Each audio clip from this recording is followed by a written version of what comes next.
Hey y'all, how you doing? Back at you again with another review coming out of the Toronto International Film Festival, and I cannot wait to talk about this one. I'm sure you've heard me speak about it a bit here and there on the channel, but I'm finally here to get on and review No Other Choice, the latest from legendary Korean auteur Park Chan-wook, starring Lee Byung-hun as Yu, who has the perfect life, the perfect wife, the perfect kids, the perfect house that he's spent all his life, trying to get back. And suddenly he gets fired from his job at the paper company that he's been working for over 20 years.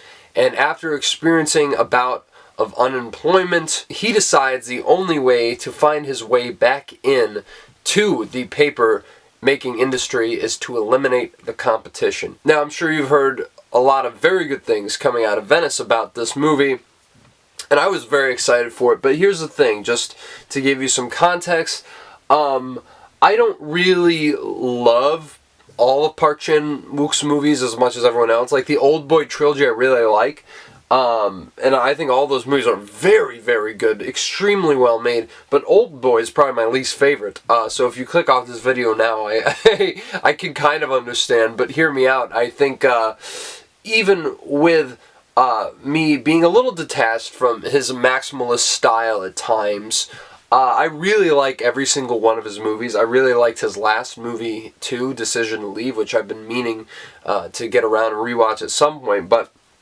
the only movie that really absolutely rocked me to my core was The Handmaiden that I watched in preparation before the festival, seeing this. And so I think that movie is like one of the greatest films ever made, and I'm surprised I passed it over in regards to watching it when it came out. That was the first year I ever did a top 10 list written out for my favorite movies of the year. So naturally, my excitement was pretty high for this one because I had a feeling, based on everything I heard, that it probably was going to be at least my second favorite Park Chan-wook movie, and I figured it might be one of the best movies of the festival. But seriously, I did not anticipate just how masterful No Other Choice is going to be from start to finish. This movie is peak cinema. I mean, that's it. That's all I can really say. There are no words to describe just how affluent Park Chan-wook is as a filmmaker, so adept in every single frame. I mean, there are very few movies where as soon as they start, I say to myself, oh, I'm loving this movie. And that was No Other Choice for me, because the way he sets up all of these characters with the blocking, yet again, it's so fluid, it's so cinematic, but it tells you so much about what's going on. The script is so economic in regards to how it sets everything up and how it pays everything off. Like, really, I feel like there is not a single detail in this screenplay that is out of place at all. Everything feels so intentional and so holistic, and that's the best thing I can say about a script. I think this is the best screenplay of the entire year. I would be shocked if it didn't get a Best Adapted Screenplay nomination at the very least, because we'll get into, the awards prospects a little bit later, but Park Chan-wook is a filmmaker who has never been nominated at the Oscars, and for someone on such a high pedigree of filmmaking, that's kind of astounding, and I feel like this is probably his time. But regardless, this is filmmaking 101. Like, this is why you go to the movies, because every shot of this film feels so extra in the best way possible, because I'm like, every single frame is so interesting, so vivid with detail, the way he shoots it, the way he cuts this movie together, which I think this is some of the best editing of all time, full stop. I would give this the Oscar personally, but of course, one battle after another. It's kind of hard to argue against the editing in that movie because that's pretty perfect too, but this is on a whole other level where a lot of these shots in conjunction with the cuts in the movie literally took my breath away. I was like, how did he do it? The whole movie. I was just in absolute awe of the craft here, legitimately some of the greatest filmmaking I have ever seen. If it were up to me, I would give Park Chan-wook the Oscar in a cakewalk. And that's not to discredit the work of Paul Thomas Anderson or any of the other amazing filmmakers that we have putting in some of the best movies of the year, but this is just on a whole other level of craft, I think. And yet again, the thing that's so amazing about this screenplay is the characters themselves and the way that he kind of strings this whole thing together, because once played by Byung-hun, is going out on the hunt, so to speak, and trying to, you know, figure out what he's going to do to his next victim, you start getting these, like, vignettes of these other people just randomly inserted in the movie, or at least it feels that way, and you're like, okay, what is he doing with this? And then after a certain point, he builds all the pieces and it crescendos into this beautiful, perfectly orchestrated symphony, where I'm just like, how did this all come together? I mean, it really is just so incredible. And talk about patience being a virtue. This movie rewards you at every step of the way. Just when you think you might be out of the loop or something, or it's like, why is he doing this? Don't worry, it's going to come back around in some way by the end of the story.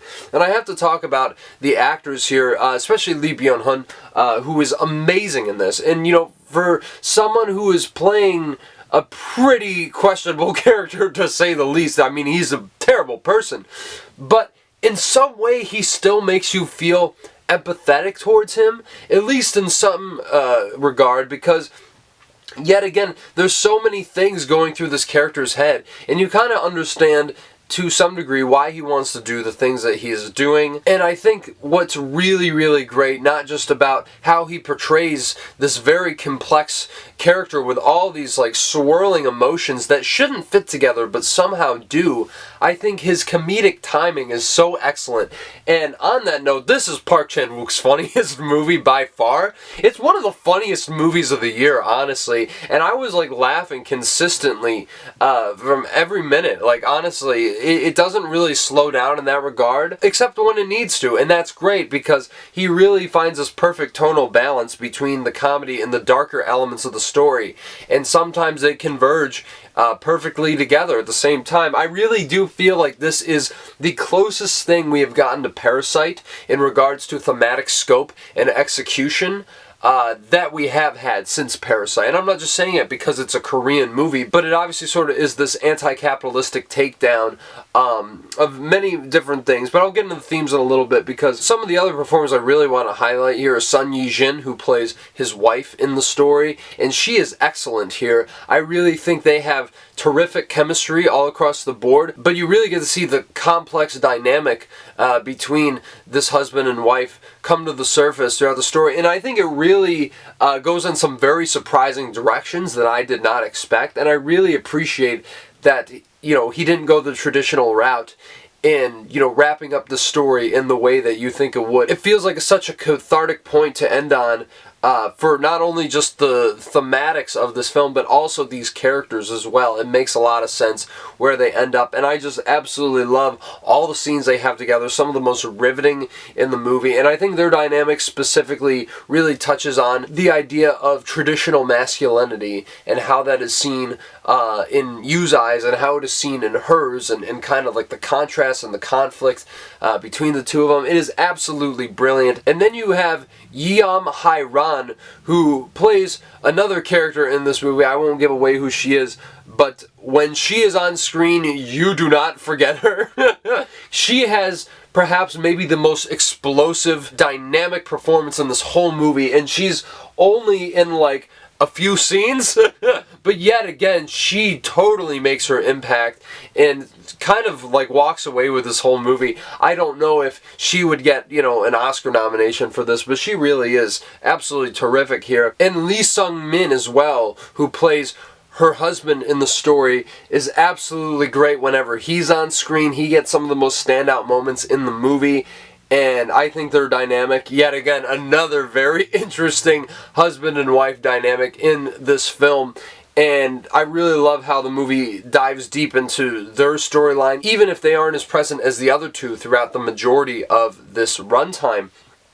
And I love, yet again, like I was saying with the thematics here, it deals with a lot of, very, very topical issues now, especially with AI on the rise, taking over jobs that, would have required humans to handle them beforehand, and the looming threat of that technology over everybody in this industry, and how that warps their own perception of self and worth, and it is just really, really brilliant.